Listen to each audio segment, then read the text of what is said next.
Hello friends, just Jayu चॅनलमध्ये मी जयश्री तुमचं स्वागत करत आहे। हल्ली काय होत आहे, आपला हिवाळा आलेला आहे आणि आपली स्किन खूप ड्राय पडते आहे, त्याच्यावर डाग धब्बे पडतात। त्याच्यासाठी आपण बऱ्याचशा कॉस्मेटिक्स किंवा बरेचसे क्रीम आणतो, पण त्याने रिलीफ नाही पडत आणि तो तेवढा पुरताच ग्लो होतो। आणि आपण त्याच्यासाठी विचार करतो की काय लावायचं, आज कुठलं क्रीम लावायचं किंवा मार्केटमध्ये किंवा ॲडमध्ये कुठली क्रीम चांगली आहे हे आपण त्याच्यामध्ये शोधत असतो। पण मी आज तुम्हाला छानपैकी घरगुती याचा यूज करून पहा आणि त्याच्यासाठी मी आज तुम्हाला सांगणार आहे कॅस्टर ऑइल। त्याचे 2-3 इन्ग्रेडियंट्स टाकून तुमची स्किन इतकी छान सॉफ्ट होणार आहे।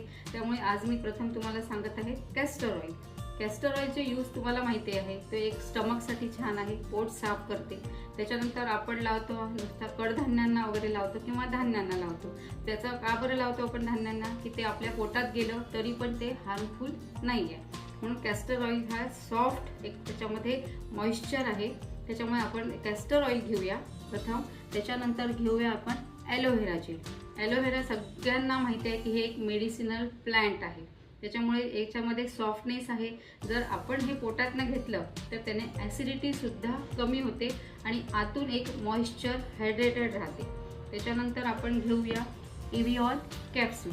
इव्हिऑन कॅप्सूल मी तर म्हणते माझ्या मते ग्रॉसरीमध्ये आणायला पाहिजे तुम्ही, कारण इव्हिऑन कॅप्सूल तुम्ही फेस वॉशमध्ये लावू शकता, हेअर ऑइलमध्ये लावू शकता।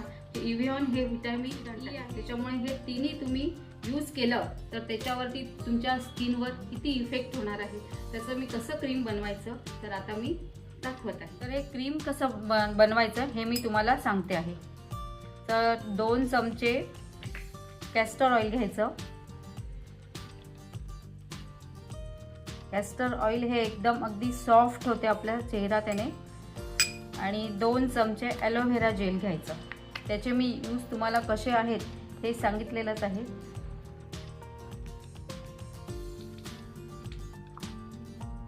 याची क्वांटिटी थोडी कमी जास्त झाली तरी चालेल, एवढं काही घाबरायचं टेन्शन घ्यायचं कारण नाही आहे, कारण हे सगळं आपल्या घरगुती आहे, याचे कुठलेही साईड इफेक्ट होणार नाही आहे।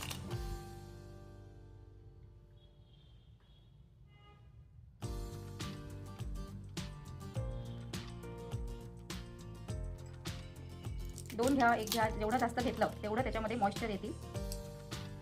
पण आपल्याला किती क्वांटिटी बनवायची आहे हे बघायचं, आपण किती क्वांटिटी करायची आपल्याला। आणि हे तुम्ही बाहेर ठेवलं तरी चालते, फ्रीजमध्ये ठेवायची गरज नाही आहे, कारण हा दिवस तरी पण ते खराब होणार नाही आहे। जसं तुम्ही आपलं क्रीम बाहेर ठेवता, पण एक 8 दिवसाचं किंवा 15 दिवसाचंच बनवा, त्याची अशी कन्सिस्टन्सी राहते।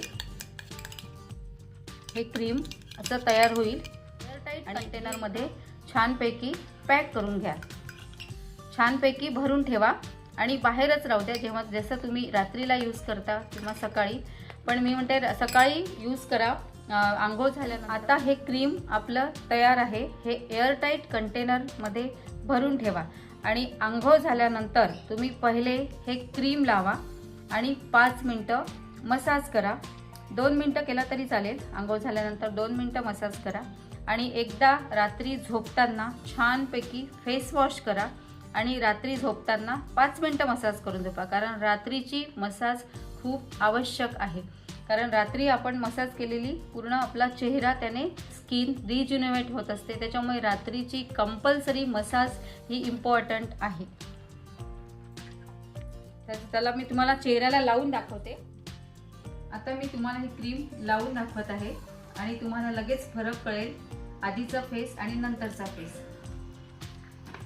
आणि नुसतं लावायचं नाही तर 2 मिनटं मसाज करायची, म्हणजे की जोपर्यंत ते क्रीम आपल्या स्किनमध्ये ॲब्सॉर्ब होत नाही, नुसतं लावून नाही, जोपर्यंत ती स्किनमध्ये ॲब्सॉर्ब होत नाही तोपर्यंत त्याची मसाज करायची। 1 मिनिट थोडं टॅप टॅप टॅप टॅप करायचं आणि थोडं ॲब्सॉर्ब त्याला होऊ द्यायचं।